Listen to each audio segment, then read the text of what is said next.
কেমন আছেন সবাই? আশা করি সবাই ভালো আছেন এবং সুস্থ আছেন। আমাদের বাচ্চা ডায়েরি চ্যানেলে নতুন হয়ে থাকলে সাবস্ক্রাইব করে পাশে থাকা বেল আইকনে ক্লিক করে দেবেন। ধন্যবাদ। গল্পটা শোনার পর লাইক, কমেন্ট ও শেয়ার করে সবাইকে দেখার সুযোগ করে দেবেন। আর আপনারা কেমন ধরনের রোমান্টিক ভালোবাসার গল্প শুনতে চান সেটা কমেন্ট করে জানাতে ভুলবেন না।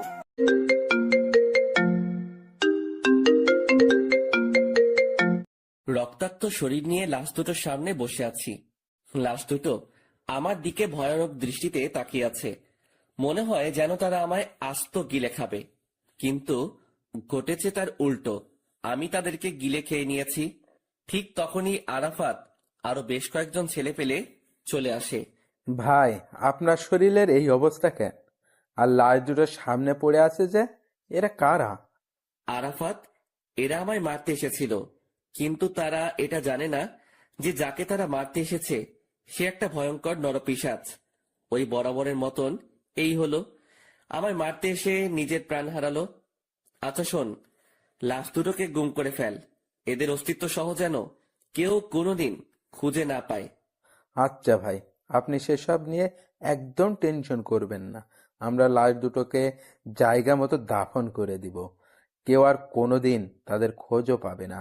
আর ভাই, আপনি এবার গিয়ে রক্তমাখা শরীরটা ধুয়ে ফেলুন। আচ্ছা, আমি গেলাম, তোরা এদিকটা সামলে ফেল। তারপর সেখান থেকে বাসায় চলে এলাম।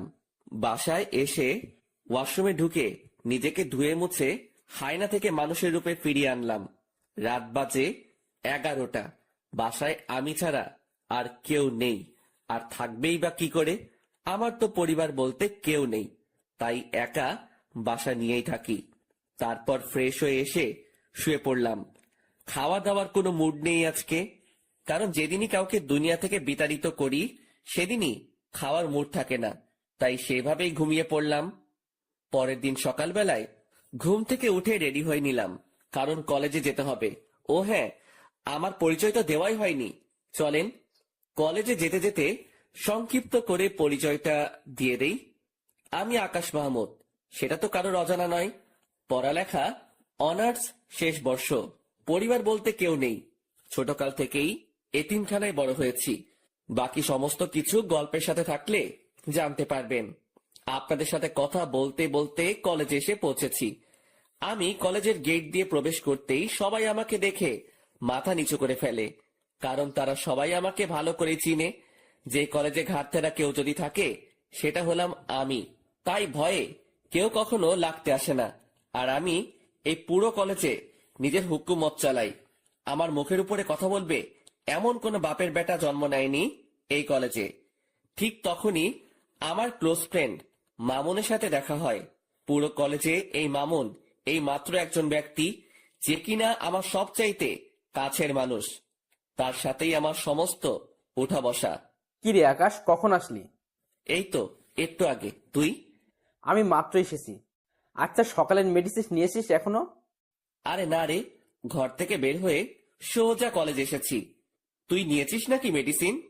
আরে না, আমিও তোর মতন ঘর থেকে বের হয়ে সোজা কলেজেই এসেছি। আচ্ছা দাঁড়া, একজনকে দোকানে পাঠাচ্ছি। ঠিক তখনই পাশ দিয়ে একটা ছেলে হেঁটে যাচ্ছিল। এই এদিকে আয় তো। ছেলেটা আকাশের ডাক শুনে তাড়াতাড়ি আকাশের কাছে আসে। জি ভাইয়া। পকেট থেকে টাকা বের করে ছেলেটার হাতে ধরিয়ে দিলাম। যা তো সামনের দোকান থেকে 2টা বেনসন সিগারেট নিয়ে আয়। ভাইয়া প্লিজ, টাকাটা আপনার কাছে রেখে দিন, আমি আমার টাকা নিয়ে আনতেছি। আরে লাগবে না, তুই টাকাটা নে। ভাইয়া প্লিজ, আপনি টাকাটা রেখে দিলে অনেক খুশি হতাম। আচ্ছা ঠিক আছে, যা। তারপর ছেলেটা সিগারেট আনতে চলে গেল। মামুন এত সময় ধরে এই মেডিসিনের কথাই বলছিল। আচ্ছা বল, কিরকম হালচাল তোর? এই তো দোস্ত, তোর? আমার আর কি, ওই একই রকম কাটে দিনকাল। আচ্ছা আকাশ, তোকে তো একটা কথা বলতে ভুলে গেছি। আজ নাকি কলেজে অনার্স প্রথম বর্ষের অ্যাডমিশন পরীক্ষা হবে। সেই বিষয়ে কি তুই কিছু জানিস? হ্যাঁ শুনেছিলাম। যাক, শুনলে তো ভালো, কারণ প্রথম সেকশনের অ্যাডমিশন হলে তো তোদেরকে কলেজের নিয়ম সম্পর্কে অনেক কিছু জানাতে হয়। সিনিয়রদেরকে রেসপেক্ট করার বিষয় সম্পর্কেও তাদেরকে অবগত করতে হয়। মামুন, তুই মনে হয় এখনো সেই পুরনো দিনে পড়ে আছিস। শোন, তোকে একটা কথা বলি, কলেজে অ্যাডমিশন নিলেই বাকিদের মুখে আমাদের সম্পর্কে জেনে যাবে তারা। নিজেদের নাম ডাক ঢোল বাজিয়ে ওদেরকে জানানোর কোনো প্রয়োজন নেই। হ্যাঁ, ঠিক বলেছিস। আসলে জিনিসটা আমার মাথায় ঘুরপাক খাচ্ছিল, কারণ গতবার নেতা মুজিবের ছোট ভাই এসব নিয়ে কত ঝামেলাই না করলো। থাক, বাদ দে এখন ওসব কথা। ছোট ভাই সিগারেট নিয়ে এসেছে। এই যে ভাইয়া, আপনাদের সিগারেট। ধন্যবাদ ভাইয়া তোকে। আচ্ছা, কোনো সমস্যা হচ্ছে তোর কলেজে? ভাইয়া, একটা ছেলের সাথে একটা কথা নিয়ে বাড়াবাড়ি হয়েছে। সে আমাকে মারার হুমকি দিছিল। কোন ডিপার্টমেন্টের সে? আমাদের ডিপার্টমেন্টের। এখন সোজা গিয়ে ওরে বলবি আকাশ ভাই তোরে ডাকতেছে, ওরে সাথে নিয়ে তুই সহ এখানে আসবি। আচ্ছা ভাইয়া। আমি আর মামুন বসে বসে আড্ডা দিচ্ছি। একটু পর ছেলেটা তার ডিপার্টমেন্টের ছেলেটাকে সঙ্গে করে নিয়ে আসে আমার কাছে। ছেলেটা মাথা নিচু করে দাঁড়ায় আছে। কিরে, তুই নাকি ওরে মারবি বলে হুমকি দিছিস? ছেলেটা চুপচাপ দাঁড়িয়ে আছে আকাশের সামনে। কিরে, কথা বলস না কেন? আমি যে তোকে কিছু জিজ্ঞেস করেছি সেটা কি তোর কানে যায় নাই? ভাই হ্যাঁ দিছিলাম হুমকি। ছেলেটার কথা শুনে রাগ উঠে গেল। আমি কলেজে থাকতে একজন আরেকজনকে মারার হুমকি দেয়।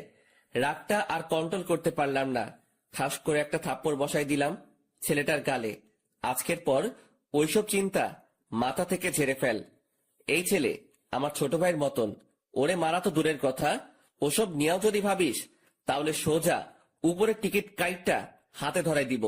ভাই আমার ভুল হয়ে গিয়েছে, আজকের পর কোনোদিন ওর সাথে ভেজাল করব না। শুধু ওর সাথে কেন, কারোর সাথেই করব না। হয়েছে, যা এবার ক্লাসে যা। আর ভাইয়া শোন, এই ছেলে যদি নেক্সট টাইম কোনো ধরনের কোনো কিছু করে তাহলে সোজা আয়শা আমারে বলবি। শুধু সে না, পুরো কলেজের কেউ যদি তোর সাথে আয়শা কোনো সমস্যা করে আমারে জানাবি। আর নে এই টাকাটা, বলে ছেলেটার হাতে একটা 100 টাকার নোট গুজে দিলাম। তুই আরেকদিন সিগারেট খাওয়াস, কিন্তু আজ যদি তোরে টাকা না দেই সেটা এক ধরনের ঘুষ হয়ে যাবে।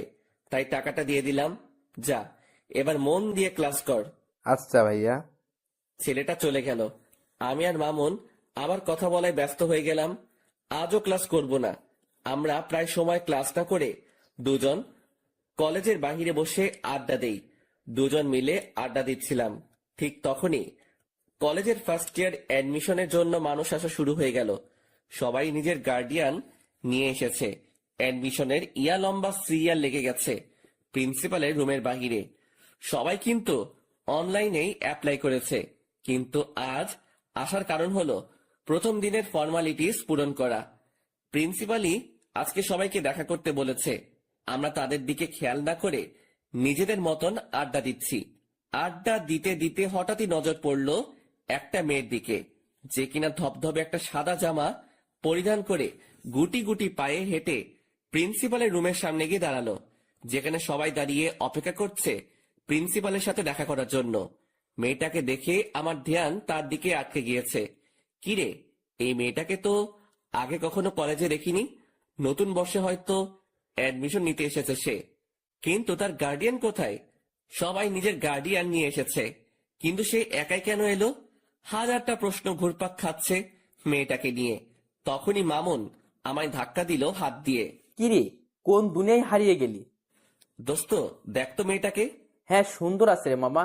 শুধু কি সুন্দর নাকি, আমার কাছে তো হুড়পড়ি লাগছে। এই এই ওয়েট, আকাশ, কিরে মামা, তুই এসব কি বলছিস? তোর মুখে তো আগে কোনদিন কোনো মেয়ের প্রশংসা করতে শুনিনি। কাহিনীটা কি রে? আরে সেসব কিছু না। আর তাছাড়া সুন্দর মানুষ তো সুন্দর বলে প্রশংসা করবে না তো কি করব? মামা, আমায় কাহিনী শেখাতেই শোনা। পানি আমিও গুলে খেতে পারি। দূর বেটা। আচ্ছা ছাড় এখন সব কথা। আচ্ছা, যা ছেড়ে দিলাম, কিন্তু একটা কথা না বললেই নয়, যে মেয়েটাকে কিন্তু তোর সাথে হেব্বি মানাবে। সত্যি বলছিস? হ্যাঁ। তাহলে ধরে নে এটাই তোর ভাবি। এই তো মামা, এতদিন পর লাইন এসেছিস। চল তো মেয়েটার কাছে। তারপর মামুনকে নিয়ে মেয়েটার কাছে চলে গেলাম। এই যে তুমি একা কেন? আর তোমার মা বাবা কই? আসলে আমি তো শহরে নতুন উঠেছি কাজিনের বাসায়। আমার মা বাবা তো এখানে থাকে না, তাই একাই এসেছি। আচ্ছা ঠিক আছে। এই মামুন, তুই ওকে সবার আগে স্যারের রুমে ঢোকার ব্যবস্থা কর। মামুন আকাশের কথা মতন সেই মেয়েটাকে সবার আগে স্যারের সাথে দেখা করতে পাঠিয়ে দিল। আর তারা দুজন এই বাহিরে দাঁড়িয়ে আছে। কিন্তু হঠাৎ এই প্রিন্সিপালের রুম থেকে চেঁচামেচির আওয়াজ কানে আসে। আর তার একটু পরে সেই মেয়েটা কান্না করতে করতে বেরিয়ে আসে। আকাশ মেয়েটাকে কান্না করতে দেখে অবাক হয়ে যায় আর বলে, এই মেয়ে কান্না করছো কেন? আসলে স্যার আমায় ঝাড়ি দিয়ে বের করে দিয়েছে, মা বাবা নিয়ে না আসায়। কি? এই মামুন চল তো। এই মেয়ে তুমি চলো আমার সাথে। কোনো কথা বলা ছাড়াই মেয়েটার হাত চেপে ধরে তাকে নিয়ে প্রিন্সিপাল স্যারের রুমে ঢুকে পড়লাম। প্রিন্সিপাল স্যার আমায় দেখে বলল, কি হয়েছে আকাশ, হঠাৎ এমন তেড়ে ফুড়ে আমার রুমে প্রবেশ করলে যে? স্যার এই মেয়েটাকে ঝাড়ি কেন দিছেন আপনি? মেয়েটা তার মা বাবা নিয়ে আসেনি তাই? ওর সমস্ত কিছু ওকে করেন, ওর গার্জিয়ান আমি। আকাশ, কি সব বলছো তুমি? কি কথা একবার বললে কানে শুনতে পান না মনে হয়? না কানের পর্দা পরিষ্কার করার ব্যবস্থা করব? আকাশ, তুমি এমন বেয়াদবের মতো আচরণ কেন করছো? প্রিন্সিপালের কথাটা শুনে মেজাজ খারাপ হয়ে গেল। আর আমার একবার মেজাজ খারাপ বা রাগ উঠলে শরীর নিজের কন্ট্রোলের বাহিরে চলে যায়। হুট করে গিয়ে প্রিন্সিপালের কলার চেপে ধরলাম। এই বেটা স্যার, এই মেয়ের সমস্ত কিছু ওকে কর, না হয় তোকেই আমি ওকে করে দিব। মনে রাখবি, এই মেয়ে আমার কিছু লাগে। আকাশের কথা শুনে প্রিন্সিপাল স্যার ঘাবড়ে যায়। আর তার থেকে বড় কথা, আকাশের রাগ দেখে মেয়েটা আকাশের হাত ভয়ে পিছন থেকে চেপে ধরে। আচ্ছা আচ্ছা, করছি আমি। প্লিজ তুমি আমার কলারটা ছেড়ে দাও। ঠিক আছে, আজকের মতন বেঁচে গেলি। তবে হ্যাঁ, একটা কথা, মেয়েটার যাতে কোনো রকমের সমস্যা না হয় এই কলেজে, তাহলে কিন্তু বেয়াদবির লিমিট আমি পার করে দিব। না না, মেয়েটার কোনো সমস্যা হবে না কলেজে। মেয়েটাও আকাশকে ছেড়ে দেয়। হ্যাঁ চললাম আমি। আর এই মেয়ে, তোমার নামটা কি যেন? আমার নাম দিয়া। মাশাআল্লাহ, অনেক সুন্দর নাম। তোমার সমস্ত কিছু স্যার ওকে করে দিবে। তুমি কাজ শেষ করে একটু বাহিরে এসে দেখা করো আমার সাথে। আচ্ছা। আমি আর মামুন বাহিরে চলে আসলাম। তার একটু পরই মেয়েটা কাজ শেষ করে বাহিরে আসলো। তাকে ইশারা করে আমার কাছে আসতে বললাম। সে আমার কাছে আসতেই কেমন যেন একটা পাগল করা স্মেল নাকে ভেসে আসলো। সাথে সাথে মেয়েটাকে টান দিয়ে নিজের কাছে নিয়ে আসলাম আর হুট করে তার কপালে একটা চুমু এঁকে দিলাম। এই দৃশ্য দেখে মেয়েটা আর মামুন দুজনেই হা করে তাকিয়ে আছে আমার দিকে। আমি আর মামুন বাহিরে চলে আসলাম। তার একটু পরই মেয়েটা কাজ শেষ করে বাহিরে আসলো। তাকে ইশারা করে আমার কাছে আসতে বললাম। সে আমার কাছে আসতেই কেমন যেন একটা পাগল করা স্মেল নাকে ভেসে আসলো। সাথে সাথে মেয়েটাকে টান দিয়ে নিজের কাছে নিয়ে আসলাম আর হুট করে তার কপালে একটা চুমু এঁকে দিলাম। এই দৃশ্য দেখে মেয়েটা আর মামুন দুজনেই হা করে তাকিয়ে আছে আমার দিকে। লজ্জায় পড়ে গেলাম দুজনের সামনে। আরে আকাশ, টেনশন নিস না, আমি কিছুই দেখিনি। মামুনের কথা না হয় বাদ দিলাম, কিন্তু মেয়েটাকে কি বলবো এখন আমি? তাও কিছু তো একটা বলতে হবে। আসলে দিয়া সরি, আমি কোনো একটা মোহে পড়ে গিয়েছিলাম। দিয়া আকাশের কথার কোনো উত্তর না দিয়ে চুপচাপ দাঁড়িয়ে আছে। দিয়া তুমি কি রাগ করলে? না, রাগ করিনি। তাহলে ঠিক আছে, দেখে আমার পাশে বসো। দিয়া আমার কথা মতন আমার পাশে এসে বসলো। আমার ভিতরে কিছু একটা প্রবল গতিতে দৌড়াদৌড়ি করছে, কিন্তু কি সেটা বুঝে উঠতে পারছি না। তবে ভিতরে যত কিছুই হোক না কেন, উপরে আমি পুরোপুরি ফিট। আচ্ছা দিয়া, তোমার বাসা কোথায়? আমার বাসা গ্রামে। আমি পড়াশোনার জন্য আমার এক আত্মীয়ের বাসায় উঠেছি। ও, যাক ভালোই। তবে শোনো, কলেজে কোনো ঝামেলা হলে আমায় জানাবে, না হয় আমার নাম বললেই সব ঝামেলা মিটে যাবে। কিন্তু তুমি আমার নাম জানো তো? জি জানি, আপনার নাম আকাশ। প্রিন্সিপাল স্যার তখন আপনার নাম বলায় জেনেছি। হ্যাঁ, আমার নাম আকাশ। আচ্ছা স্যার কবে থেকে কলেজে আসতে বলেছে? আগামীকাল থেকে। ঠিক আছে, সময় মতো চলে এসো। আর আমার নাম্বারটা দিচ্ছি, কোনো সময় দরকার হলে আমায় ফোন করো। আচ্ছা, এবার কি আমি যাব? হ্যাঁ যাও। মেয়েটা আমার থেকে নাম্বারটা নিয়ে সোজা চলে গেল। আমি মেয়েটা চলে যাওয়ার দিকে এক নজরে তাকিয়ে আছি, কিন্তু অবাক করা বিষয় ঘটলো যখনই আমি মামুনের দিকে তাকালাম। তখন মামুন আমার দিকে চোখ পাকিয়ে তাকিয়ে আছে। কিরে মামুন, আবার কি হলো? আকাশ, মেয়েটা এই অল্প সময়ের মাঝেই তোর ভিতরে শক্ত করে গেঁথে গেছে মনে হচ্ছে। জানি না রে কিছু আমি। না জানিস বললে তো আর হয় না, কারণ নিজের চোখেই সব দেখলাম। যেই ছেলে কোনোদিন কোনো মেয়েকে পাত্তা দেয় না, সে আজকে একটা মেয়েকে চুমু পর্যন্ত খেয়ে ফেলেছে। শুধু তাই নয়, মেয়েটার ভালো মন্দের খোঁজ নেওয়া হচ্ছে আবার। আরে মামুন, কি শুরু করলি বলতো? হ্যাঁ, সত্যি বললে মানুষ চেতে যায়। থাক, আর কিছু বলবো না। হ্যাঁ তুই আর কিছু না বলাই ভালো। মামুন চুপ হয়ে গেল। আর তখনই পকেটে থাকা ফোনটা বেজে ওঠে। ফোনটা হাতে নিয়ে দেখি ছোট ভাই আরাফাতের ফোন। সাথে সাথে ফোনটা রিসিভ করলাম। কিরে, হঠাৎ এই সময় ফোন দিলি যে? কিছু হয়েছে নাকি? না ভাই, তেমন কিছু না। তবে বিশাল একটা জিনিস হাতে লেগেছে। কি? ভাই, যেই ছেলেগুলো আপনাকে মারতে এসেছে তারা মাস্তান নামক একটা গ্যাংয়ের ছেলেপেলে। কিন্তু অবাক করা বিষয় হলো কেউ তাদেরকে হায়ার করেছে আপনাকে মারার জন্য। আর যে হায়ার করেছে সে একটা মেয়ে। আমি সেই মেয়েটা সম্পর্কে খোঁজ লাগিয়েছি, কিন্তু কোনো খবরেই বের করতে পারিনি। তবু এইটুকু বের করতে পেরেছি, মেয়েটা নাকি অনেক বড় মাফিয়া, যার ধরাছোঁয়ার কাছে যেতে হলেও নাকি 1000 বছর লেগে যাবে। আরাফাতের মুখে এসব কথা শুনে থতমত খেয়ে গেলাম। হঠাৎ একটা মেয়ে আমায় মারার জন্য উঠে পড়ে কেন লেগেছে? আমি তো কারোর তেমন কোনো ক্ষতি করিনি। আচ্ছা ঠিক আছে, আমি দেখছি সেসব বিষয় নিয়ে। আচ্ছা ভাই। হুম।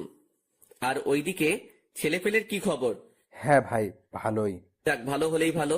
আচ্ছা শোন, এখন ফোনটা রাখলাম, পরে কথা বলবো। নে তোর সাথে আমি। তারপর ফোনটা রেখে দিলাম। ফোন রাখতেই মামুন জিজ্ঞেস করলো, কি রে, কি হয়েছে রে? আরে আরাফাত খবর দিল আমায় যে ছেলেগুলো মারতে এসেছিল তাদেরকে নাকি কে কন্টাক্ট দিয়েছে, আর যে কন্টাক্ট দিয়েছে সে নাকি একটা মেয়ে। কি সাংঘাতিক ব্যাপার বাপরে! আচ্ছা বাদ দে এখন ওসব কথা, আর চল এখান থেকে যাওয়া যাক। হ্যাঁ চল, আমিও বাসায় যাব। তারপর দুজন সেখান থেকে উঠে গেলাম। দুজনেই দুজনের বাসার জন্য রওনা হয়েছি। দেখতে দেখতে বাসায় পৌঁছে গেলাম।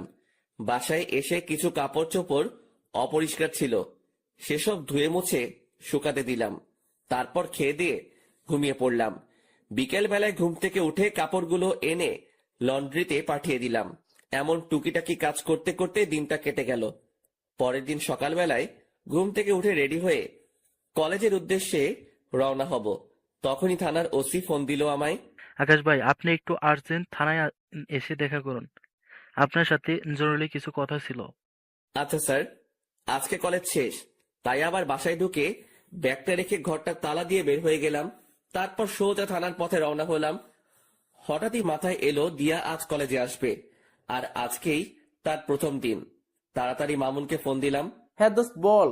আজ হয়তো কলেজে আসা হবে না, তুই একটু দিয়াকে দেখে শুনে রাখিস, কারণ আজকে তার প্রথম দিন, তার যাতে কোনো ধরনের কোনো সমস্যা না হয়। আচ্ছা তুই সেসব নিয়ে চিন্তা করিস না, আমি কলেজের সামনেই আছি, আমি সবটা দেখছি। মামুনের সাথে কথা বলে আকাশ ফোন রেখে দেয়। আকাশ থানার উদ্দেশ্যে রওনা হয়, আর এদিকে মামুন দিয়ার জন্য অপেক্ষা করছে। দিয়া আসতেই মামুন তাকে কলেজের ভিতর দিয়ে আসে আর সবাইকে কড়াভাবে বলে দেয় যে দিয়াকে যেন কেউ কোনো ধরনের বিরক্ত না করে, কারণ সে আকাশের কলিজা। মামুনের মুখে এমন কথা শুনে সবাই অবাক হয়ে যায়, কারণ তারা কেউ মামুনকে চিনেই না। তখন মামুন আবার বলে, কথাটা একবার বলেছি, এই একবারে যেন সবার কানে ঢোকে, না হয় পরের বার শোনার জন্য কেউ আর সেই অবস্থা থাকবে না। মামুনের কথায় সবাই বিষয়টাকে নিজের ভিতরে ফিট করে নেয় যে এই মেয়েকে কোনো রকম প্যারা দিলে জীবন হারাতে হবে, কারণ যেই ছেলে পুরো ক্লাসের সামনে এমন উঁচু গলায় কথা বলতে পারে সে মানুষও খুন করতে পারবে। অন্যদিকে মামুন তাদের বলে ক্লাস থেকে বের হয়ে যায়। দেখতে দেখতে সময় পার হয়ে যায়। আকাশ থানার ওসির সাথে এখনো বসে বসে কি যেন জরুরি কথা বলছে। ঠিক তখনই দিয়ার নাম্বার থেকে আকাশের কাছে ফোন আসে। সে দিয়ার ফোন দেখে চমকে ওঠে। কিরে, হঠাৎ কি কারণে দিয়া ফোন দিল? না, ফোনটা রিসিভ করি। ফোনটা রিসিভ করতে অপর পাশ থেকে দিয়ার কান্নার আওয়াজ ভেসে আসলো।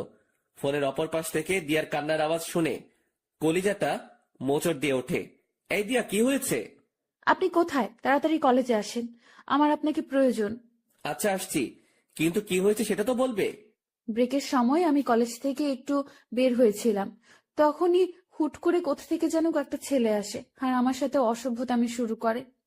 শুধু তাই নয়, সেখানে একটা ছেলে আমার ওড়নায় টান দিয়ে ধরে বলে আমার শরীর নাকি তার চাই। দিয়ার মুখে এই সমস্ত কথা শুনে পায়ের রক্ত মাথায় উঠে যায়। সাথে সাথে ওসির সামনে থেকে উঠে হাঁটা দিলাম।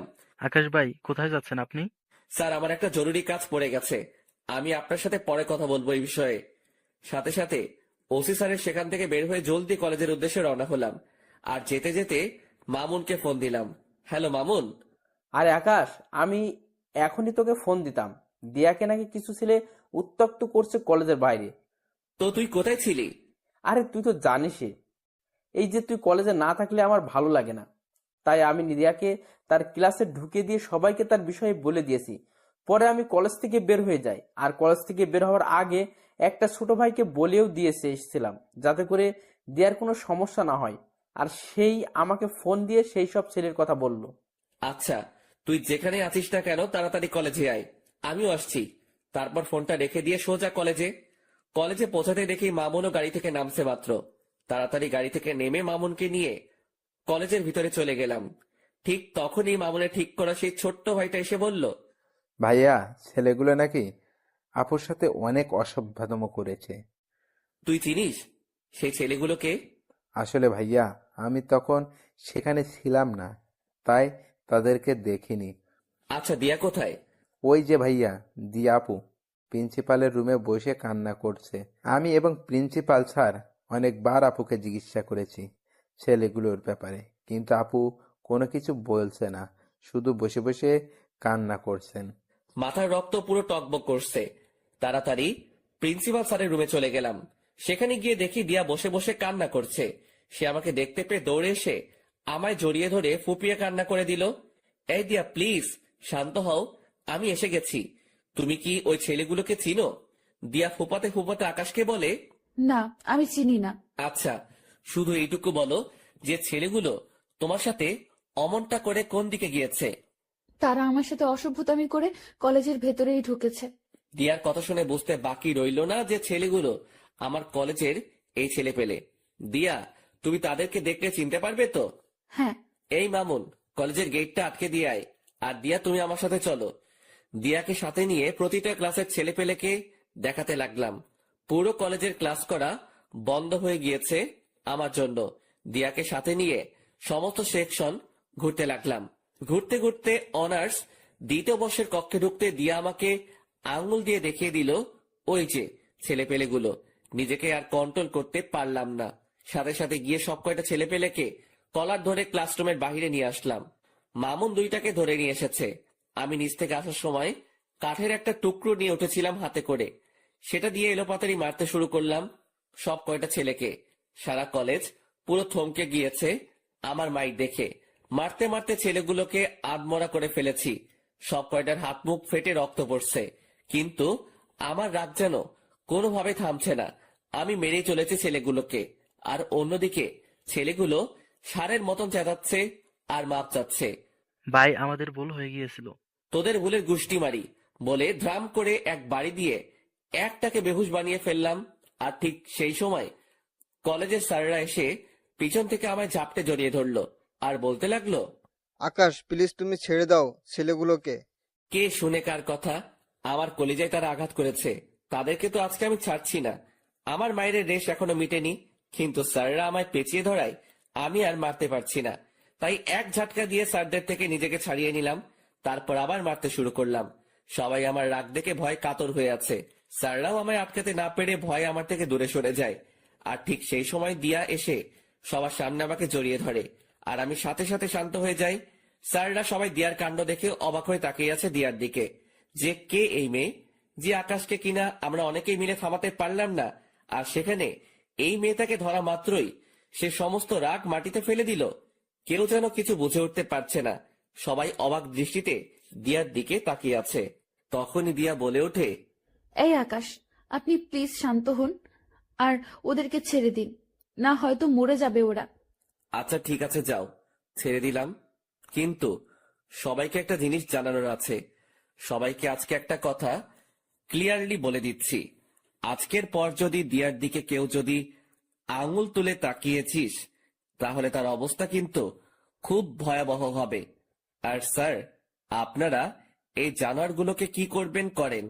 আকাশ, দেখো ছেলেগুলো যা করছে অনেক জঘন্য কাজ করেছে, তাই তাদেরকে আমরা কলেজ থেকে বের করে দিব। আর তুমি দয়া করে নিজের রাগকে একটু দমানোর ট্রাই করো। হ্যাঁ, মানছি তোমার অনেক নাম ডাক আছে, আর তুমি কলেজের জন্য অনেক বড় একটা ভূমিকা পালন করো। তুমি না থাকলে হয়তো আমাদের কলেজের দাঙ্গা ফাসাদ সেগুলো লেগেই থাকতো। শুধু তাই নয়, অন্যান্য কলেজের ছেলেপেলেরাও আগে এসে এই কলেজের ছেলেদের সাথে ঝামেলা করতো, কিন্তু তুমি আসার পর তা আর হয় না। তবে একটা জিনিস তোমার মাথায় রাখতে হবে, যে এই কলেজের শিক্ষক যারা আছেন তারা তোমার গুরুজন, তাই সেই বিষয়টা একটু খেয়াল রাখিও। জি স্যার, সেটা খেয়াল রাখবো। তবে একটা জিনিসই আমার মাথায় কাজ করে না, যে এই ছেলেগুলো আমাদের কলেজের ছেলে হয়েও তারা এই কলেজের স্টুডেন্টের সাথে অসভ্যতামো করে। শুধু অসভ্যতা বললে ভুল হবে, তারা নোংরামি করে। কত বড় বুকের পাটা তাদের! আকাশ, এই বাজে আচরণের জন্যই আমরা তাদেরকে বের করে দিব। জি স্যার, ফয়সালা আপনাদের। আর আমি দুঃখিত স্যার, কলেজের পরিবেশটাকে খারাপ করার জন্য। আপনারা প্লিজ আবার ক্লাস নেওয়া শুরু করেন, আর স্টুডেন্ট ভাইরা সবাই যে যার ক্লাসে চলে যান। আমার কথা শুনে সবাই সবার মতন ক্লাসে চলে গেল, কিন্তু দিয়া আমার সাথে দাঁড়িয়ে আছে। এই দিয়া, ক্লাস করবে না তুমি? না, আমি ক্লাস করব না। তো কি করবে? আপনার সাথে থাকবো আর গল্প করব। আচ্ছা ঠিক আছে। তারপর দিয়াকে নিয়ে নিচে চলে গেলাম। নিচে বলতে আমি আর মামুন রোজ যেখানে বসে আড্ডা দেই সেখানে নিয়ে গেলাম দিয়াকে। দিয়া আমার কাঁধে মাথা রেখে চুপচাপ আমার পাশে বসে আছে। আমার ভিতরে কেমন যেন এক ধরনের তুফান বইছে। একটু আগে দিয়ার জন্য ছেলেগুলোকে কি মারটাই না মারলাম, নিজেকে প্রেমিক পুরুষ মনে হচ্ছে। তবে যাই হই হব, আগে মেডিসিন খেয়ে নেই। মামুন, সিগারেট দে তো, থাকলে একটা। এখন সিগারেট খাবি তুই? হ্যাঁ, কোনো সমস্যা? না, এই নে সিগারেট, আর আমি একটু আসছি। মামুন পকেট থেকে সিগারেট বের করে দিয়ে কোথায় জানি গেল, আর আমি সেটা হাতে নিয়ে জ্বালিয়ে টানতে শুরু করলাম।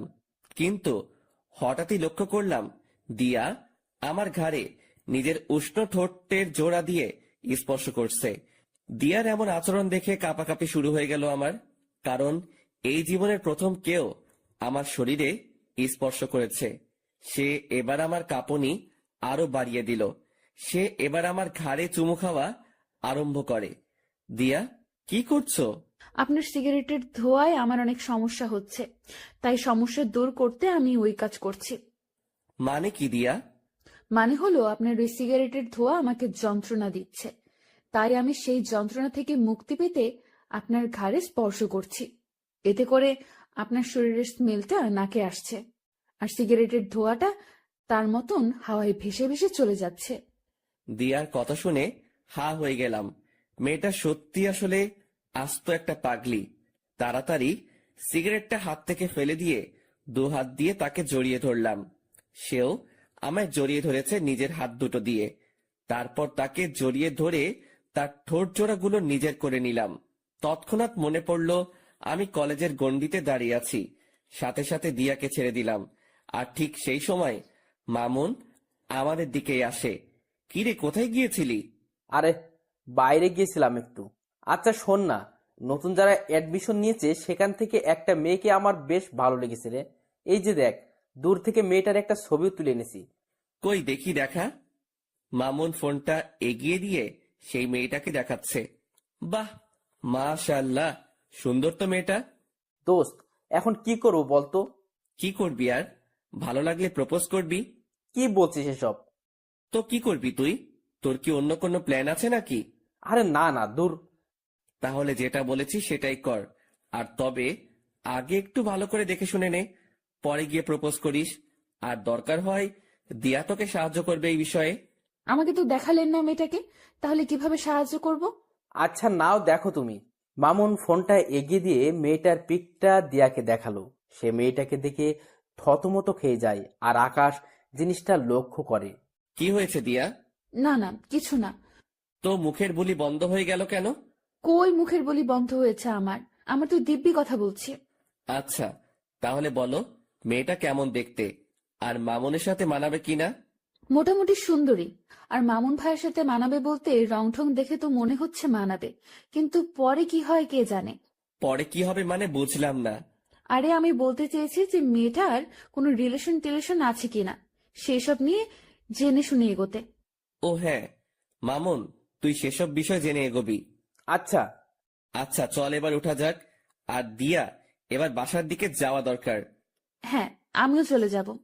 ঠিক আছে চলো, তোমায় গাড়িতে উঠিয়ে দিয়ে আসছি। তারপর দিয়াকে গাড়িতে উঠিয়ে দিয়ে আমি বাসায় চলে আসলাম। মামুনও চলে গেল। আমি গাড়ি থেকে নামতেই দেখি বাসার সামনে কয়েকজন ছেলে পেলে দাঁড়িয়ে আছে। ছেলেগুলোকে দেখে মনের মধ্যে একটা বাড়ি খেলো। কিরে, ছেলেগুলো কারা? না, গিয়ে দেখি। আর একটু সামনে যেতেই দেখতে পেলাম আরাফাত ঘরের দরজায় বসে আছে। সে আমাকে দেখতে পেয়ে উঠে দাঁড়িয়ে গেল। কিরে, হঠাৎ তুই এখানে? আর ছেলেপেলেগুলো কে? ভাই, একটা জিনিস দেখাতে এসেছি আপনাকে।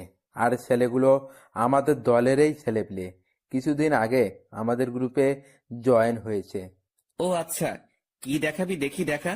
আরাফাত পকেট থেকে ফোন বের করে আকাশের হাতে দিয়ে বলে, ভাই, ছবিটা দেখেন। এই ছবির মেয়েটাই নাকি সেই মাফিয়া মেয়েটা, যে আপনাকে মারার জন্য ছেলেগুলোকে সুপারি দিয়েছিল। আরাফাতের হাত থেকে ফোনটা নিয়ে ছবিটার দিকে তাকাতেই বড় সড়ো একটা শক খেলাম। ও আল্লাহ, কি করে সম্ভব এটা? এটা তো সেই মেয়ে যাকে মামুন পছন্দ করে, যার ছবি সে আমাকে আর দিয়াকে দেখিয়েছিল। আরাফাত, তুই কি শিওর এটাই সেই মেয়ে? ভাই, তথ্য তো সেমনটাই পেলাম। কিন্তু আমার কেন জানি মনে হচ্ছে এই মেয়েটা সেই মাফিয়া মেয়েটা না। তবে আমার সন্দেহের তালিকা থেকেও বের করতে পারছি না, কারণ এই মেয়ের পিক মামুন এনে দেখালো, আবার সেই মেয়ের সাথেই মাফিয়া মেয়েটার সংযুক্ত। সবকিছুই কেমন যেন গোলমাল পাকিয়ে যাচ্ছে। আচ্ছা আরাফাত, তুই না বলেছিলি যে সেই মাফিয়া মেয়েটা ধারে কাছে যাওয়াও সম্ভব না, কিন্তু এখন তোরা এত সহজে এই মেয়েটার পিক পেলি কোথায়? হ্যাঁ, আমি বলেছিলাম, কিন্তু ভাই, খবরই তো এই মেয়ের পিকে দিল। ভালো করে দেখ কোনো ভুল মেয়ের পিক দিয়েছে কিনা। ভাই, সেটা কি করে সম্ভব? যে আমাদের জন্য সব সময় কাজ করে, যে আমাদেরকে সব সময় সমস্ত রকমের তথ্য দেয়, সেই মানুষটা আশা করি আমাদেরকে ভুল ইনফরমেশন দিবে না।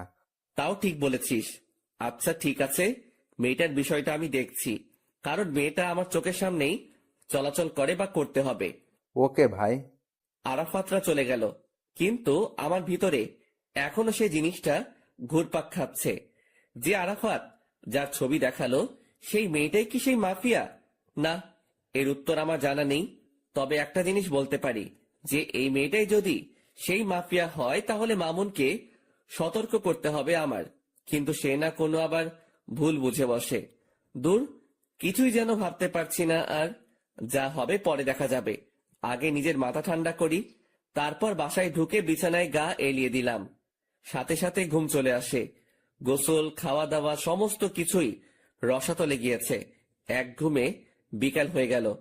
ঘুম থেকে উঠে ফ্রেশ হয়ে নিলাম, তারপর গায়ে শার্ট লাগিয়ে বাসা থেকে বের হয়ে গেলাম। আর বের হওয়ার সময় মামুনকে ফোন দিয়ে পার্কে আসতে বললাম। তারপর আমি বাসা থেকে বের হয়ে সোজা পার্কে চলে গেলাম। সেখানে গিয়ে দেখি মামুন আগে থেকেই হাজির। কি রে, তুই কখন এলি? আরে একটু আগেই আসলাম। আচ্ছা মামুন, তোর যে মেয়েটাকে ভালো লেগেছে তার সম্পর্কে কিছু জানিস কি? আরে না, তেমন কিছু জানি না, তবে তার নাম আর তার বিষয়ে টুকটাকি কিছু জানতে পেরেছি। মেয়েটার নাম হলো ফাহা, আর সে নাকি অনেক চুপচাপ স্বভাবের একটা মানুষ। কোনো ছেলের সাথে নাকি সে মিশে না। আর তার এই জিনিসটাই আমার সবচাইতে বেশি ভালো লেগেছে। তার নামটা যেমন সুন্দর, তার চাল চলনও তেমন সুন্দর।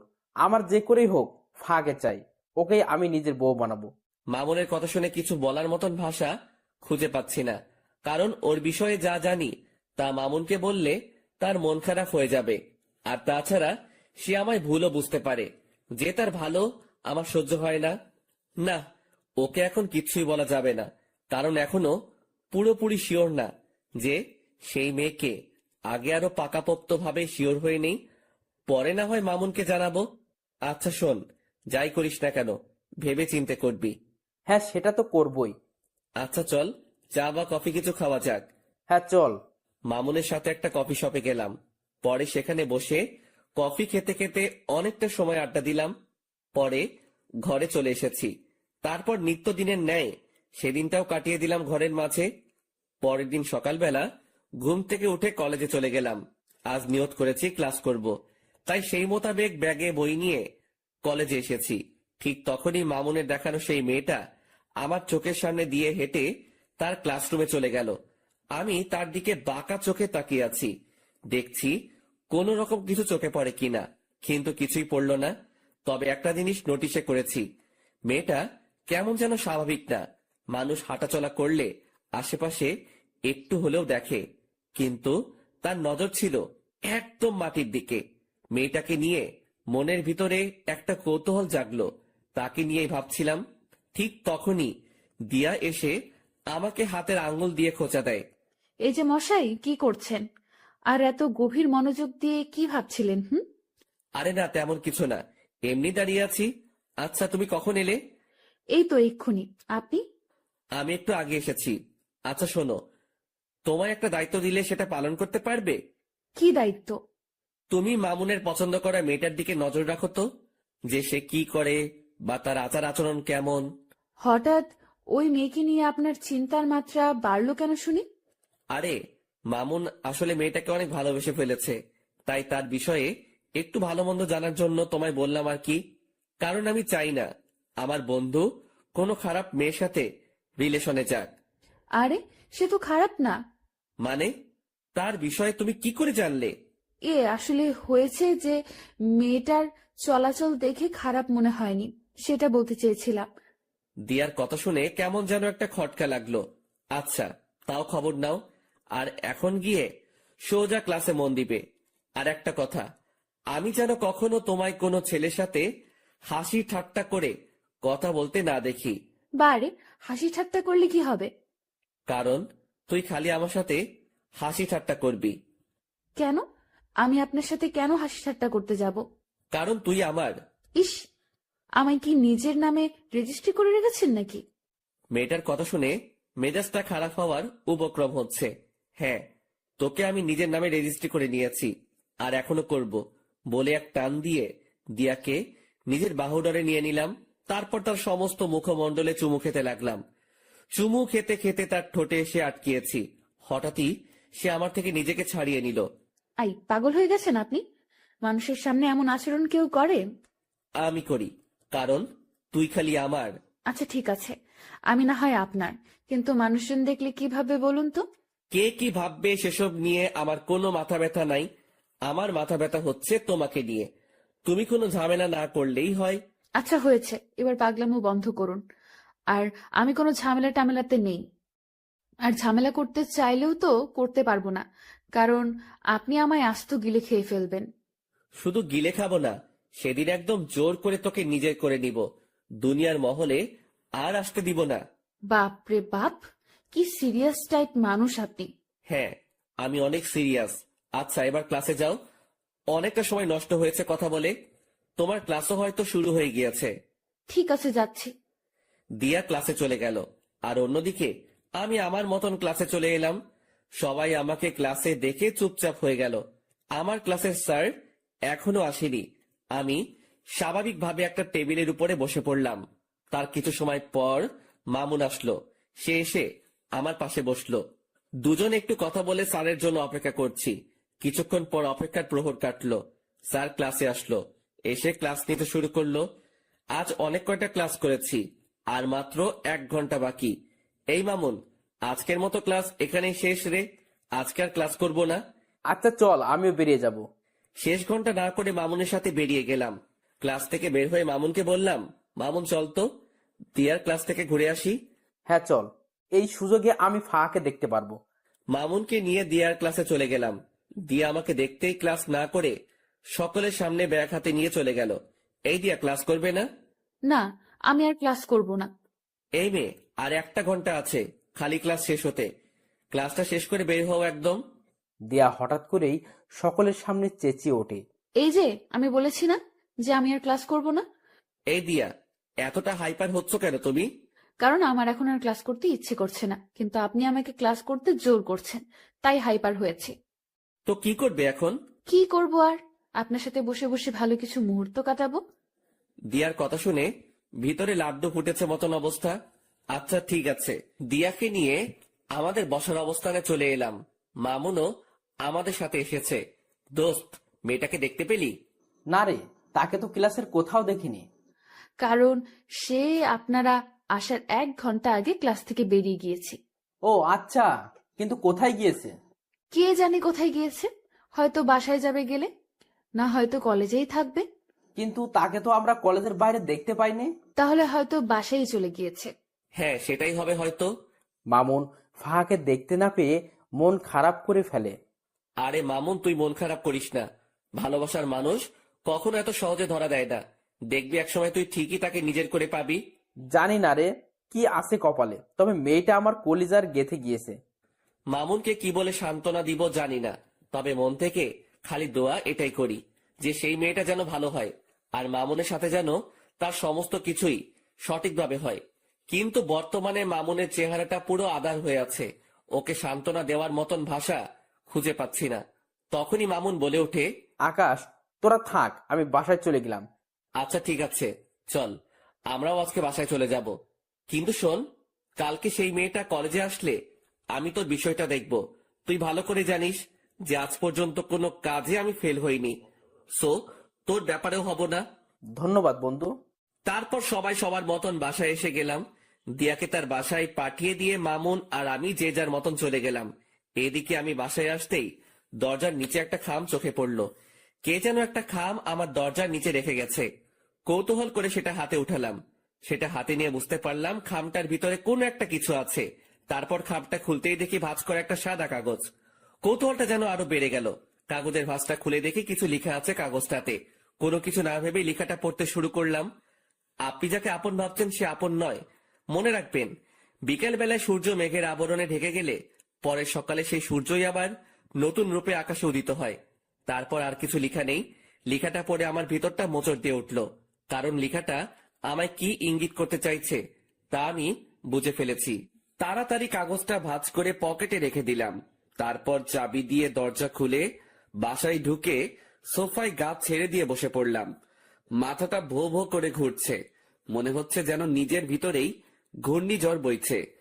অনেকটা সময় সোফাতে বসেই কাটিয়ে দিলাম। দেওয়াল ঘড়িটার দিকে নজর পড়তেই দেখি ঘড়ির কাঁটা 2টা ছাড়িয়ে গেছে। তাড়াতাড়ি সোফা ছেড়ে উঠে ফ্রেশ হতে চলে গেলাম। কিছুক্ষণ পর ফ্রেশ হয়ে ওয়াশরুম থেকে ফিরে আসলাম। তারপর খাবার খেতে খেতে মাথায় আসলো আরাফাতের কথা। যেই ভাবা সেই কাজ। তাড়াতাড়ি খাওয়া দাওয়া সেরে আরাফাতকে ফোন লাগিয়েছি। হ্যাঁ ভাই, বলেন। শোনো, আমার কেন জানি মনে হচ্ছে মাফিয়া মেয়েটা আমার খুব নিকটে। তুই সেই মেয়েটা সম্পর্কে একটু ভালো করে জাস্টিফাই কর। আচ্ছা ভাই। তারপর ফোনটা রেখে দিলাম। কিন্তু আমার মনের ভিতরে বাড়ি খাচ্ছে অন্য কিছু নিয়ে। আমার মনে হয় না যে সেই ফাহা মেয়েটাই মাফিয়া। ধুর, এসব নিয়ে আর ভাবতে পারছি না। মাথায় আর চাপ না নিয়ে ঘুমিয়ে পড়লাম। বিকেল বেলায় মামুনের ফোন পেয়ে ঘুমটা ভেঙে গেল। কিরে মামুন, হঠাৎ ফোন দিলি যে? তোর সাথে একটু জরুরি কথা ছিল। তুই এখন কোথায় আছিস? কোথায় থাকবো আবার, বাসায় আছি। আচ্ছা, রেডি হয়ে শপিং মলে চলে আয়। ওকে। তারপর ফোনটা রেখে দিয়ে রেডি হয়ে শপিং মলে চলে গেলাম। সেখানে গিয়ে দেখি মামুন চোখ মুখ কালো করে বসে আছে। কিরে, কি হয়েছে রে? আকাশ, আসলে আমার কাছে একটা মেইল এসেছে। সেখানে কে যেন 2 বাক্যের কিছু একটা লিখে পাঠিয়েছে। কি সেটা? সেখানে লেখা আছে, ভাবিয়া করিবেন কাজ, না হয় হয়ে যাবে দের। আপনি যা হোক সাধারণ ভাবিতেছেন, সে আসলে ভয়ঙ্কর এক রক্তচোষা। এই লেখাটা কে যেন মেইল করেছে। এটার মানে কি আকাশ? মামুনের মেইলের 2 শব্দের বাক্য শুনে ভিতরটা পুরো শুকিয়ে গেছে। কারণ এই 2 শব্দের বাক্যটার অর্থ আমার জানা। মামুন আসলে কেউ একজন আমাদেরকে অনেক সতর্ক করতে চাইছে যে আমরা হয়তো কোনো বড়সড় বিপদে ফাঁসতে চলেছি। তাই কেউ একজন আমাদেরকে আড়াল থেকে বাঁচাতে চাইছে। কি সব বলছিস আকাশ? আমি সত্যিই বলছি, কারণ তোকে মেইল করেছে আর আমাকে দিয়েছে চিঠি। এই সমস্ত কিছুর পিছনে একজন আছে, সে হচ্ছে মাফিয়া মেয়েটা। আর সেই মাফিয়া মেয়েটাই হয়তো আমাদের আশেপাশে ঘুরঘুর করছে আমাদেরকে মারার জন্য, আর আমরা তাকে ভালো মনে করে তার সাথে চলাফেরা করছি। তাই কেউ একজন আমাদেরকে সতর্ক করতে চাইছে। আকাশ, সবকিছুই যেন আমার মাথার উপর দিয়ে যাচ্ছে। আচ্ছা, তুই এসব নিয়ে টেনশন করিস না। তুই শুধু ফাহার বিষয়টা নিয়ে ভাব, বাকি সমস্ত কিছু আমি সামলে নিব। আরে, ওই মাফিয়া মেয়ের মতন কত শত মেয়ে আসছে আর গেছে, কোনো দিন কেউ কোনো ক্ষতি করতে পারেনি, আর পারবেও না। সো খামোখা টেনশন না করাই ভালো। আর যদি কিছু হয় সেটা সময় দেখা যাবে। আকাশ, তাও টেনশন হচ্ছে রে। একদিকে ফাঁকে নিয়ে টেনশন, অন্যদিকে সেই মাফিয়া মেয়েটা। আরে বেটা, কিসের এত টেনশন তোর? হ্যাঁ, আচ্ছা, যা বাদ দিলাম সমস্ত কিছু। এবার কি অর্ডার করব বল। যা খুশি কর। আচ্ছা। মামুন তার নিজের মতন খাবার অর্ডার করলো। তারপর দুজন মিলে খেয়ে দিয়ে অনেকটা সময় আড্ডা দিলাম। রাত বাজে 8টা। তারপর সেখান থেকে দুজনের মতন চলে এলাম। আমি বাসায় পৌঁছাতেই আরাফাত ফোন দিল। ভাই, অনেক বড় একটা জিনিস বের করেছি। কি? ভাই, যার ছবি দেখিয়েছি সে মাফিয়া মেয়েটা না।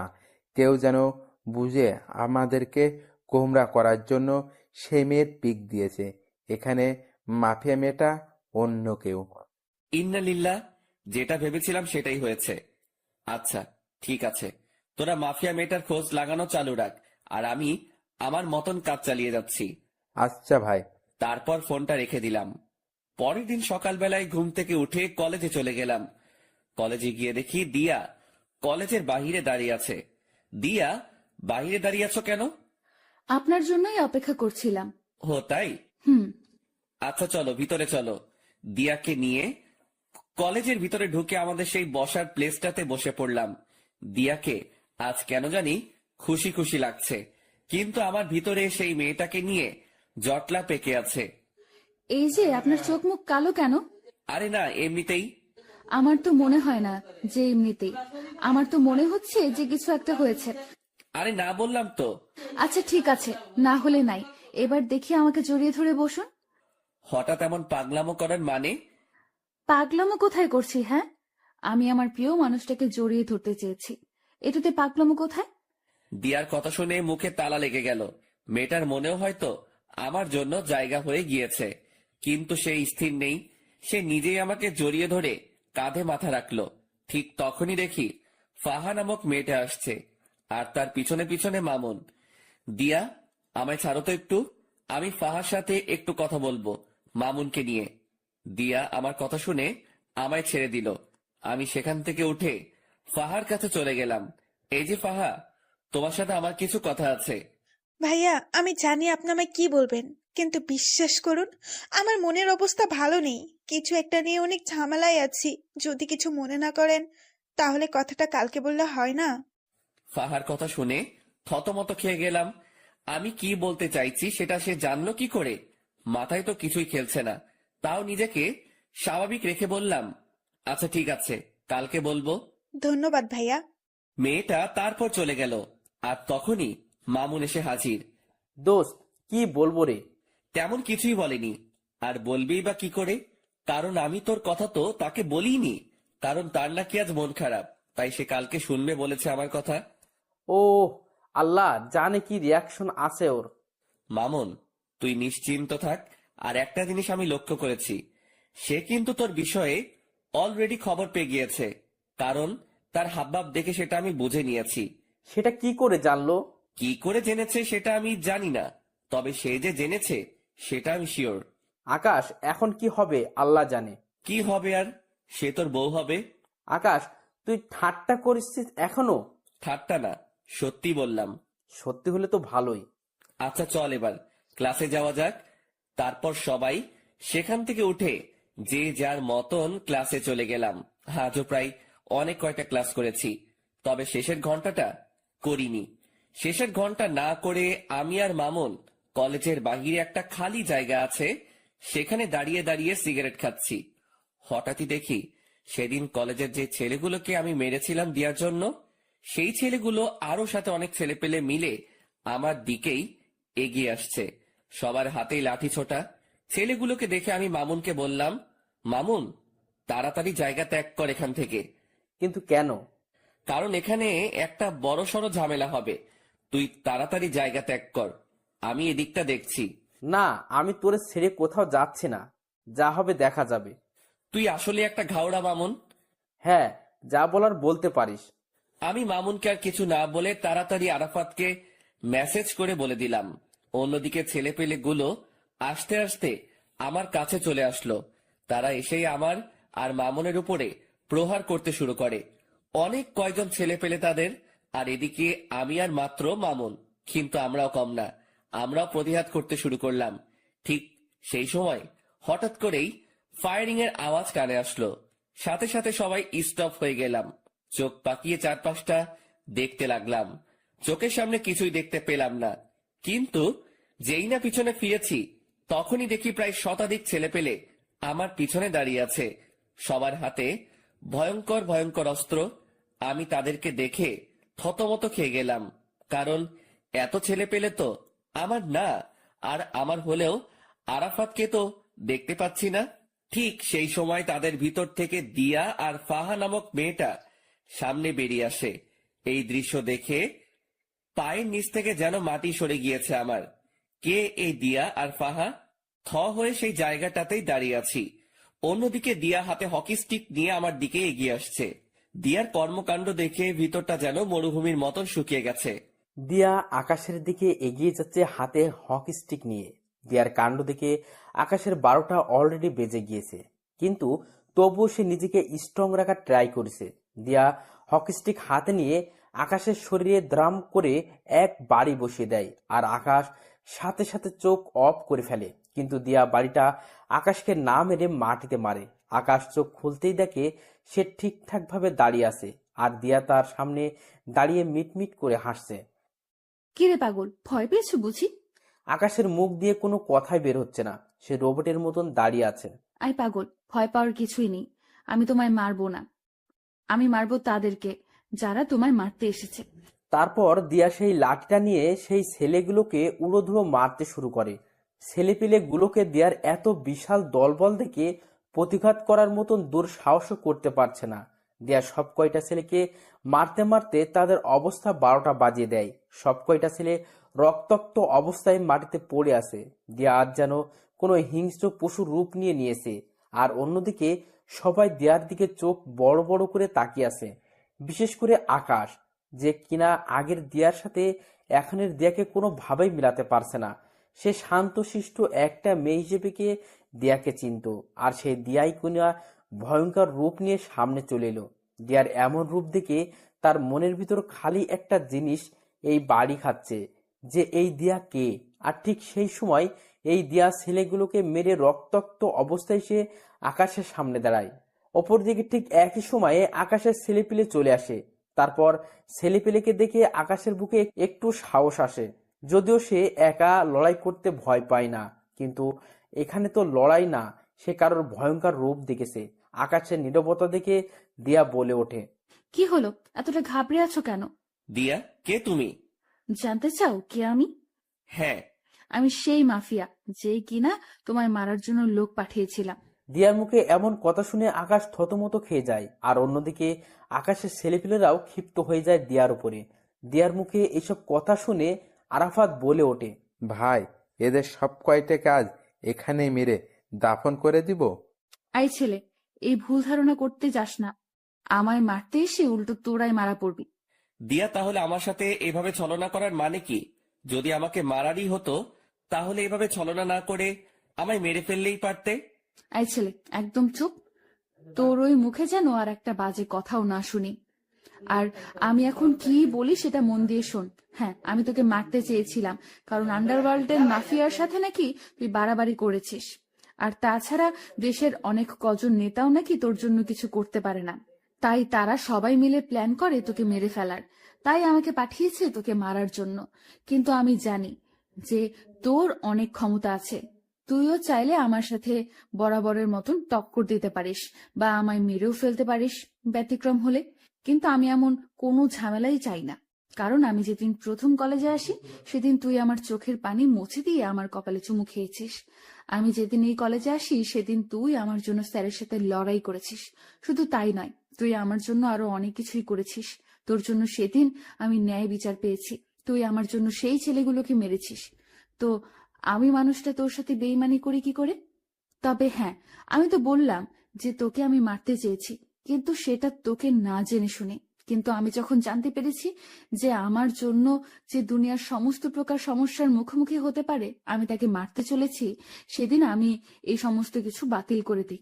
কারণ তুই মানুষটাকে মারা আমার পক্ষে সম্ভব না, কারণ এমন একটা মানুষকে আমি কখনোই মারতে পারবো না। আর মারতে পারবো কি করে? আমিও যে তোকে ভালোবেসে ফেলেছি, আর ভালোবাসার মানুষকে কি কেউ মারে নাকি? দিয়ার কথা শুনে 1000 ভোল্টের একটা শক খেলাম। দিয়ার কথাগুলো শুনে যেন আমার সমস্ত শরীর পাথরের রূপ ধারণ করে নিয়েছে। এত বড় ঝাটকা আমি এই জীবনে প্রথম খেলাম। কি হলো, কথা বলছো না যে? দিয়া, তুমি কি সত্যি বলছো এসব? হ্যাঁ বাবা, আমি সত্যিই বলছি। আমি আমার কলিজার গায়ে কোনোদিনও হাত দিব না। দিয়ার কথা শুনে নিজেকে আর স্থির রাখতে পারলাম না। সাথে সাথে এক টান দিয়ে দিয়াকে নিজের বুকে নিয়ে নিলাম। শক্ত করে জড়িয়ে ধরে রেখেছি দিয়াকে। দিয়াও আমার বুকে মাথা রেখে চুপটি করে পড়ে আছে বুকের মাঝে। আর অপরদিকে আমার চোখ জোড়া দিয়ে টুপটুপ করে পানি পড়ছে। দিয়া আমার চোখ থেকে অশ্রু পড়তে দেখে বলে, আই আকাশ, প্লিজ কান্না করিও না। তুমি কান্না করলে আমার ভালো লাগবে বলো? দিয়া, এটা তো সুখের কান্না। দিয়ার কথা শুনে সবাই অবাক হয়ে যায়। ঠিক তখনই ফাহা নামক মেয়েটা আকাশ আর দিয়ার দিকে এগিয়ে আসে আর বলে, ম্যাম, আমি একটা ভুল করে ফেলেছি। কি ভুল? ম্যাম, আমি আপনার অগোচরে একটা কাজ করেছি। যেটা হলো, আমি যখন জানতে পারি আপনি যাকে মারতে এসেছেন সে এই লক্ষ্মী ভাইয়াটা, তখন আমি ওনাকে সতর্ক করার জন্য ওনার বাসায় কয়েকটা চিঠি দেই, যাতে করে তিনি সতর্ক হয়ে যায় আর আপনার হাত থেকে বেঁচে যায়। কিন্তু আমি জানতাম না যে আপনি ওনাকে ভালোবাসেন আর মারার প্ল্যান বাতিল করেছেন। কি, তুই আমার লোক হয়ে ওর পক্ষ নিয়েছিস এতদিন? ম্যাম সরি, আসলে বিশ্বাস করুন ভাইয়াটা মানুষের ভালো করতে গিয়ে বড় বড় নেতাদের কাছে খারাপ হয়েছে। শুধু তাই নয়, ওনার জন্য এই কলেজে কোনো নারী ঘটিত সমস্যা হয় না। আমি যখন ওনার এসব কর্মকাণ্ড সম্পর্কে জেনেছি বা দেখেছি, তখন তিনাকে আর সাপোর্ট না করে পারলাম না। ফাহা, তুই আমার সাথে বেইমানি করার ফলস্বরূপ মৃত্যু ডিজার্ভ করিস, কিন্তু এই জন্য তোকে মারলাম না বা বেঁচে গেলি। যে তুই যাই করিস না কেন, সবটাই আমার প্রিয় মানুষের জন্য করেছিস। ম্যাম প্লিজ, আপনি আমার উপরে রাগ করে থাকবেন না।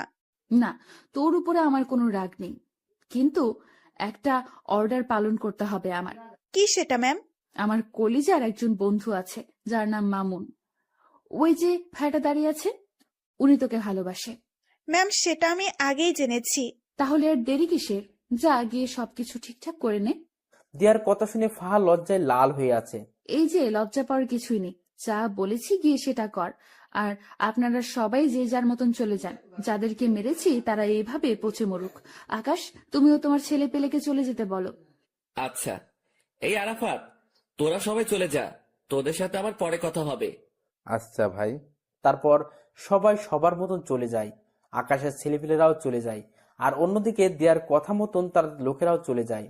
আর এদিকে আকাশ দিয়াকে নিয়ে কলেজের ভিতরে প্রবেশ করে। তারপর তাদের বসার স্থানে গিয়ে দুজন মিলে বসে বসে গল্প করতে শুরু করে। এই যে আকাশ সাহেব, আমি না সরি, আপনাকে আমার সমস্ত সত্যি আগেই বলা উচিত ছিল। দিয়ার কথা শুনে আবারও থতমত খেয়ে গেলাম, কারণ মেয়েটা মিনিটে মিনিটে তার রূপ পরিবর্তন করছে। এই দিয়া, তুমি না একটু আগে আমায় তুই আর তুমি বলে ডাকছিলে, কিন্তু হঠাৎ করে আপনিতে চলে আসলে কেন? আরে বলেছি না যে আমি আপনার আগে সেই দিয়া হয়ে যাব, তাই আপনি করে বলছি।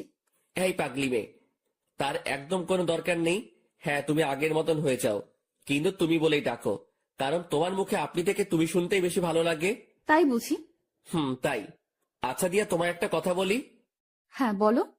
তুমি যে আমায় মারতে এসে মারলে না, এতে কি তোমার ক্ষতি করবে না ওরা, যারা তোমায় আমাকে মারার জন্য ঠিক করেছে? ইস, বললেই হলো নাকি? ওরা কি জানে যে আমার কলিজার কত পাওয়ার? ওরা কি জানে যে আমায় মারতে হলে তাদেরকে বিশাল একটা শক্তিশালী বটগাছ কাটতে হবে, যে বটগাছটা আমাকে ভালোবাসাতেই বেষ্টন করে রেখেছে? দিয়ার কথা শুনে শরীরটা নাড়া দিয়ে উঠল খুশিতে। দিয়া, সত্যি তোমাকে পেয়ে আমি অনেক খুশি। আমিও তোমাকে পেয়ে অনেক খুশি। দিয়া আর আকাশ কথা বলছে নিজেদের মতন। ঠিক সেই সময় মামুন আর ফাহা মিটমিট করে হাসতে হাসতে তাদের দিকে এগিয়ে আসে। কিরে বেটা মামুন, ফাহাকে পেয়ে আজ অনেক খুশি মনে হচ্ছে? হ্যাঁ রে দোস্ত, আজকে আমি অনেক খুশি। যাক, তোর খুশিতেই আমরা খুশি। আচ্ছা আয়, সবাই মিলে একসাথে বসে আড্ডা দেই।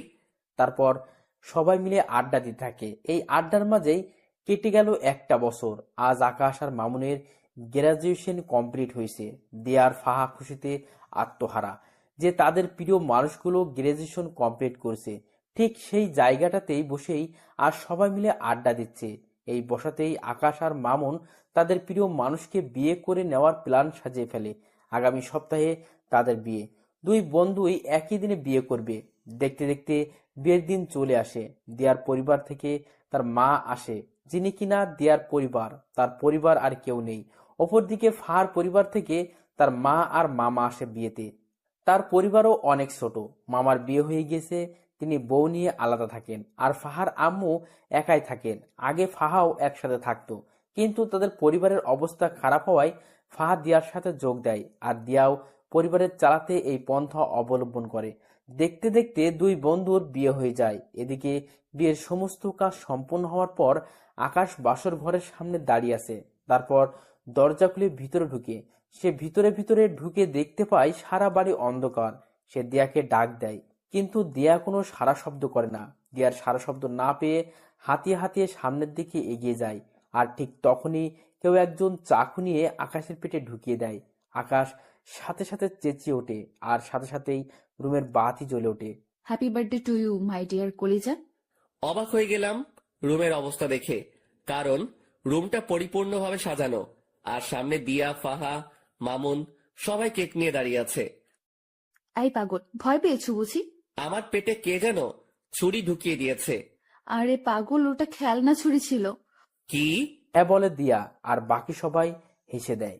দিয়া, তুমি আমার বার্থডে সম্পর্কে জানো কি করে? ও মা, এটা কি কথা? যাকে ভালোবাসি তার জন্মদিন সম্পর্কে জানবো না, এটা কি করে হয়? দিয়ার কথা শুনে খুশিতে আত্মহারা হয়ে গেলাম। এতটাই আত্মহারা হয়েছি যে দিয়াকে সবার সামনে জড়িয়ে ধরে কিস করে শুরু করলাম। আর তখনই মামুন বলে ওঠে, ভাই তুই থাম, আগে আমরা বের হয়ে যাই, কারণ আমাদেরও তো আজকে বাসর ঘর। পরে তুই যা করার করিস। যা ভাগ ফাহাকে নিয়ে। মামুন আর ফাহা তাড়াতাড়ি রুম থেকে বের হয়ে চলে যায়, আর আমি দিয়াকে আদর করতে শুরু করি। দিয়া আমার স্পর্শে কেঁপে কেঁপে উঠছে। শুধু তাই নয়, আমার পাঞ্জাবি খামচে ধরে রেখেছে সে। কিন্তু আমি দিয়াকে আদর করা বাদ দিয়ে কোলে উঠিয়ে নিলাম। তারপর তাকে নিয়ে গিয়ে বিছানায় শুইয়ে দিলাম। দিয়া তো লজ্জায় শেষ। সে ভালো করে বুঝতে পেরেছে যে এখন কি ঘটবে তার সাথে, তাই সে লজ্জায় মুখ বালিশে লুকিয়ে রেখেছে। কিন্তু আমার রোমান্টিক পাঠকগুলোর লজ্জা শরম নাই দেখে এখনো হ্যাঁ করে তাকিয়ে আছে সমস্ত কিছু দেখার জন্য। ভাই, এরপর আর কিছুই বলা যাবে না। ভাগেন সবাই।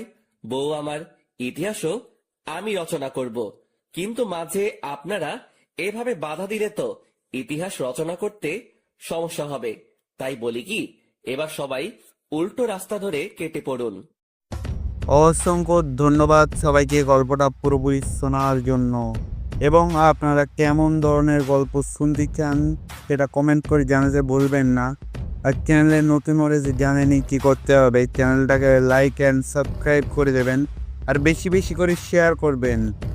Thanks for watching. Good night everyone.